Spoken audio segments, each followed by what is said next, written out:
पत्रकारों की बड़ी घमासान। पुतिन मोदी के मुलाकात पर जेलेंस्की का तीखा बयान। यूक्रेन के राष्ट्रपति ने मोदी की मॉस्को यात्रा को बहुत निराशाजनक और शांति प्रयासों के लिए एक झटका बताया है। एक्स पर एक पोस्ट में जेलेंस्की ने खास तौर पर यूक्रेन पर रूस के मिसाइल हमलों का जिक्र किया था, जिसमें उसी दिन कीव में बच्चों के अस्पताल में हमला शामिल था। जेलेंस्की ने लिखा था, रूस ने यूक्रेन में बच्चों के सबसे बड़े अस्पताल पर मिसाइल से हमला किया, जिसमें युवा कैंसर रोगियों को निशाना बनाया गया।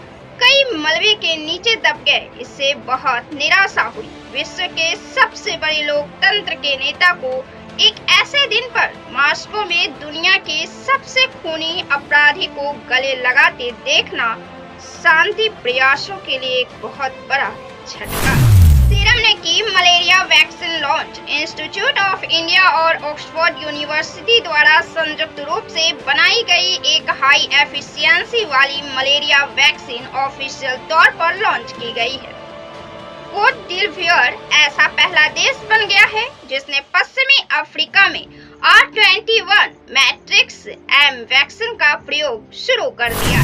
यूपी के भ्रष्ट अधिकारी पर एक्शन। अनियमितताओं के खिलाफ राज्य के मुख्यमंत्री योगी आदित्यनाथ ने बड़ा एक्शन लिया है। सीएम योगी ने यूपी के IAS अफसर देवी शरण उपाध्याय को सस्पेंड कर दिया है। अब तक मिली जानकारी के मुताबिक IAS देवी शरण उपाध्याय को अलीगढ़ में पट्टों के आवंटन में अनियमितता सामने आने पर सस्पेंड किया गया है।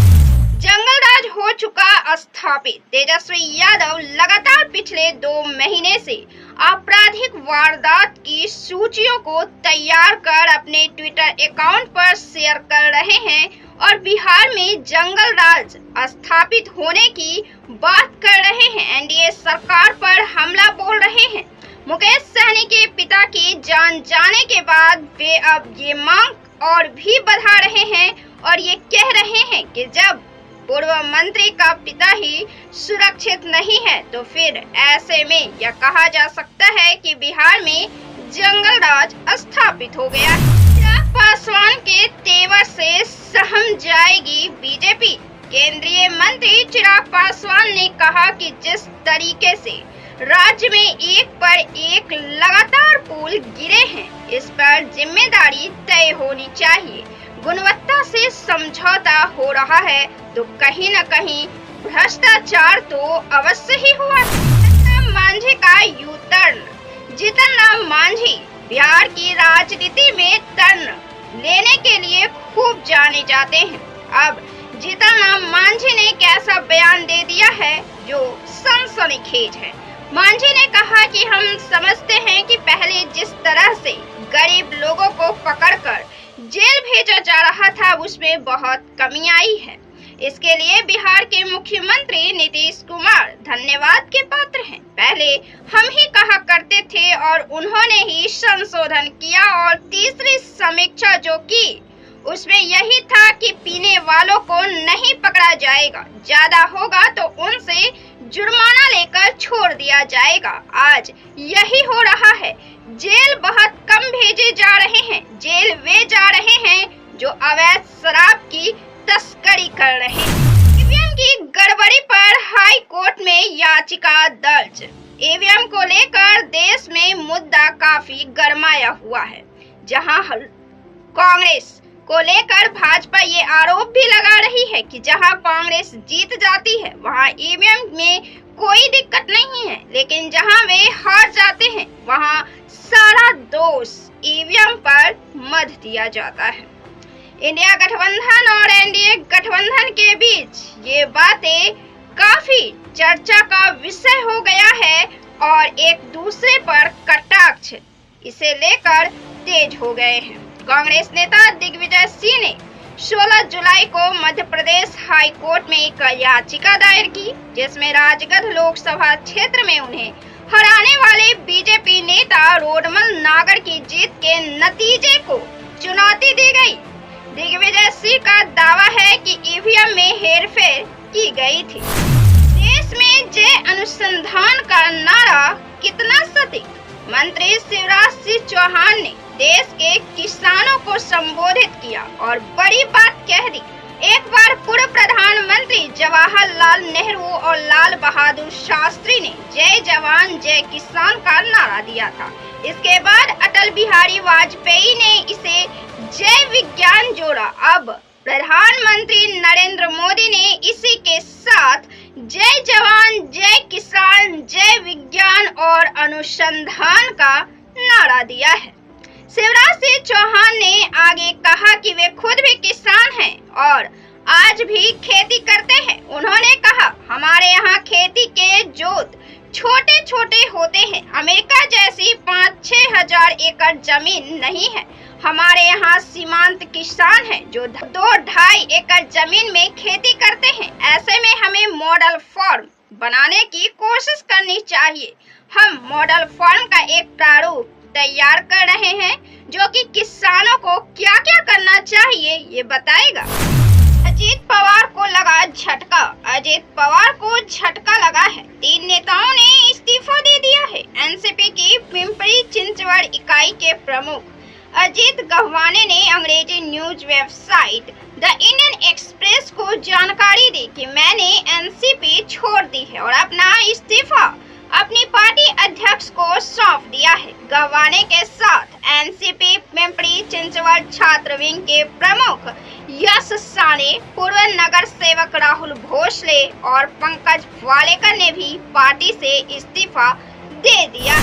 ओवैसी ने बताया क्या खल रहा है। ओवैसी ने कहा, मैं पहले भी 15 साल अकेले था और जितनी मेरे से कोशिश हो सकती है वो मैं कोशिश करूंगा, अपनी बात रखूंगा, मगर सवाल ये है कि नुकसान किसका हो रहा है, किस समुदाय का हो रहा है। ये भारत का दूसरा बड़ा प्रदेश है। इस प्रदेश में फाइनेंशियल कैपिटल है। यहाँ से एक मुसलमान सांसद नहीं है। कौन सा सेक्युलरिज्म, कौन सा मोरल विक्ट्री कि ये लोग बातें कर रहे हैं।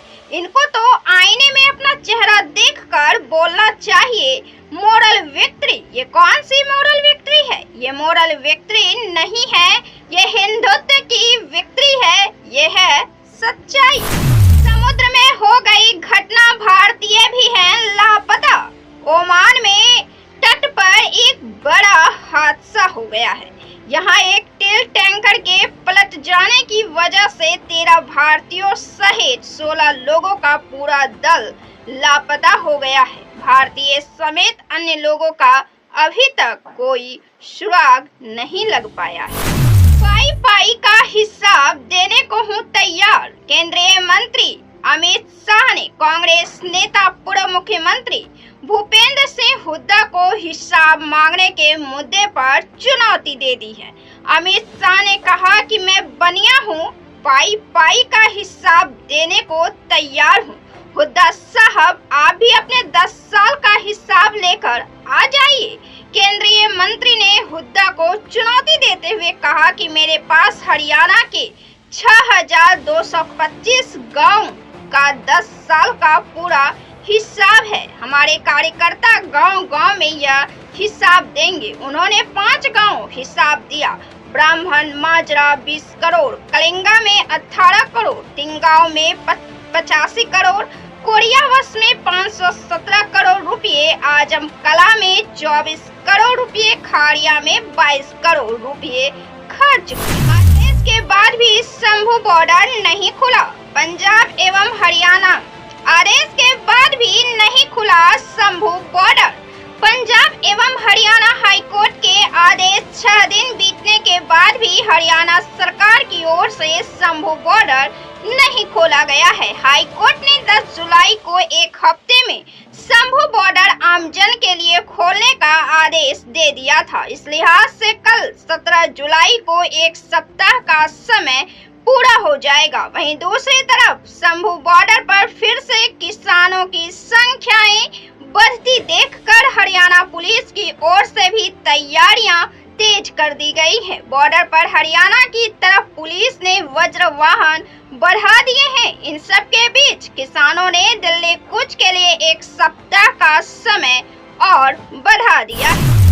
मोड में आए अधिकारी केंद्र सरकार के सभी मंत्रालय और विभागों के शीर्ष नौकरशाहों को निर्देश दिया गया है कि वे एक ऐसी प्रभावशाली परियोजनाओं की पहचान करें जिन्हें नरेंद्र मोदी सरकार के तीसरे कार्यकाल के लिए पहले 100 दिन में लागू किया जाएगा। सचिवों से ये कहा गया है कि प्रत्येक मंत्रालय और विभाग 15 अगस्त को स्वतंत्रता दिवस के अवसर पर प्रधानमंत्री के संबोधन के दौरान घोषित पंचप्रण के तहत लागू करने के लिए योजनाओं को तैयार करे। इसका आदेश और जिम्मेवारी अधिकारियों को नौकरशाहों को सौंपी गई। योजनाओं में से सबसे अधिक कौन सी योजना लाभकारी साबित हुई है? अपना जवाब कमेंट बॉक्स में जरूर दें। वीडियो को लाइक करें, शेयर करें और चैनल को सब्सक्राइब जरूर से कर लें।